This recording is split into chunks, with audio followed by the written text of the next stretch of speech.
Well, hello, ladies and gentlemen. It would seem Russell Crowe is going to be in Kraven the Hunter.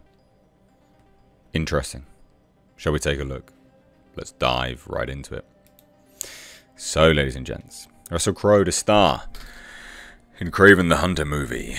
I don't know what I think about this overall. It's interesting, I think, personally. He's a good actor. He can be a really good actor. Let's dive into it and see who he's supposed to play. So the hunt is about to begin.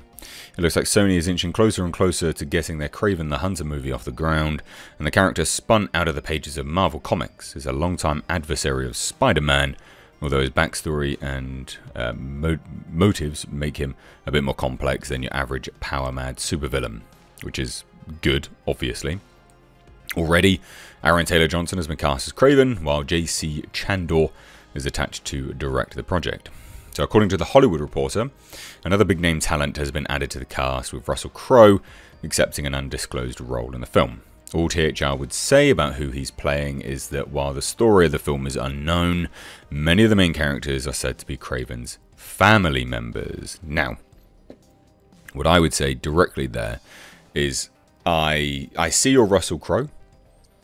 Okay, right? I see Russell Crowe. I think, yeah, cool, no worries. But there are other individuals which could be a little bit better, personally, for a role such as that.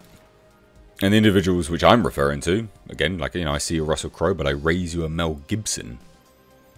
Mel Gibson's great lately. He's on fire.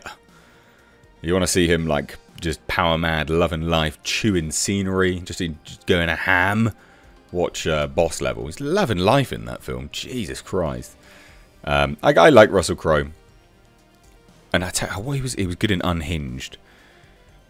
He was really good in Unhinged. But I do think that, for that sort of role, just a Kraven the Hunter family member, I think Mel Gibson would probably be the fit. I think. Personally. I know it's like fan casting and stuff. I don't really care. So they say this. I know less about this specific project than THR does, but I've read about as many Spider-Man comics as any person ever should, so I can tell you that Kraven does canonically have a large family, including several children who become supervillains in their own right. One, Alyosha Kravinoff, even adopted the Kraven the Hunter identity for a while. So it seems possible that Aaron Taylor Johnson, who's pretty young looking to play the classical version of Kraven the Hunter, could be playing Alyosha, or a variation of a younger Kraven, who must grapple with the legacy of his father, who could be played by Crowe. In his Gladiator Prime, Crowe would have made a perfect Kraven the Hunter. He makes sense as Kraven's dad, but that's all just a guess. So that's an interesting turn of events, and I would say even my pick, Mel Gibson, would still be better for that. I like Russell Crowe. I do like Russell Crowe. He was really fat and Unhinged. I don't know if he's got the physical prowess to play an older Kraven anymore. And Mel Gibson carries himself a little bit better than Russell Crowe does. I'm sure they could both get in shape, quite frankly. I don't know. I just like Mel Gibson for this role a little bit more than I do Russell Crowe. And, I'm rabbiting on about it, but what do you guys think? Let me know down below. It is interesting now that we're getting, like, relatively big names. Aaron Taylor Johnson, fine as a name. Russell Crowe, big name, in discussions with a Sony Marvel film. Because that's what it is. It's a Sony Marvel film. Really odd. This isn't them going into Marvel proper. I mean, it is sort of, but it also sort of isn't. You'd think that Russell Crowe would have saved himself for, a Marvel proper role. Fascinating stuff. Like, actually fascinating. No, regardless, this project will be a pretty big test for Sony and its Spider-Man spin-off universe of movies. Venom is a widely known character, and he'd appeared in a bunch of cartoons and in movie theatres in Spider-Man 3 before he ever got his own movie. He had the pre-established name recognition to headline his own franchise. Does Kraven? I really don't know.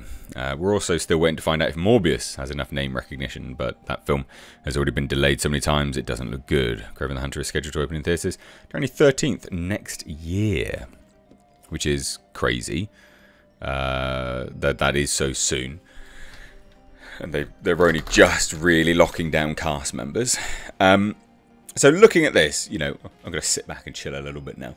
Looking at this, you know, I'm looking at it and I like what they're saying here, you know, saying, well, you know, Aaron Taylor-Johnson could be playing Alyosha Kravinoff. That could be quite good. A younger Kraven, sort of. But then is it Kraven the Hunter? This is supposed to be a Kraven the Hunter movie. Like I'm looking now. It is supposed to be titled Kraven the Hunter, right? Now we don't know. We've not got an official title for the movie yet. But for them to do a bit of a bait and switch, yeah, I could see them doing it. And actually I could see them justifying it in quite a smart way where they have, you know, Kraven the Hunter as a legacy. It's actually also a really good way to make you like this Alyosha Kravinoff character, that he goes up against his father and the legacy that his father had built, you know, preying on not feeling good enough, all those kind of, like it's a bit tropey, but it's quite a good way to get, you know, a story arc and an emotional arc out of this character, and also allow the audience to go on the journey with them. I think that could work a lot. Could be quite promising, I think, personally. Still, Mel Gibson would be better for the job, I think. If you're going to play an older Russell Crowe, an older Kraven the Hunter, I think Mel Gibson would be better for that. Now, J.C. Chanda, fine. They talk about Morbius and things like that, and whether Kraven the Hunter could be, you know, a good film in its own right, standing off its own back. Kraven the Hunter is an interesting one because, like, he sort of needs to be up against Spider-Man to really make sense.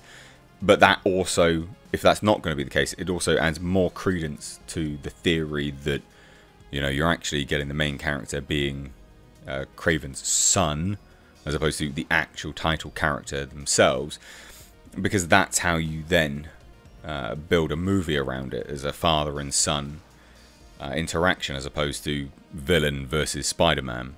And that gives us actually a deeper film, which could be, fingers crossed, much, much better.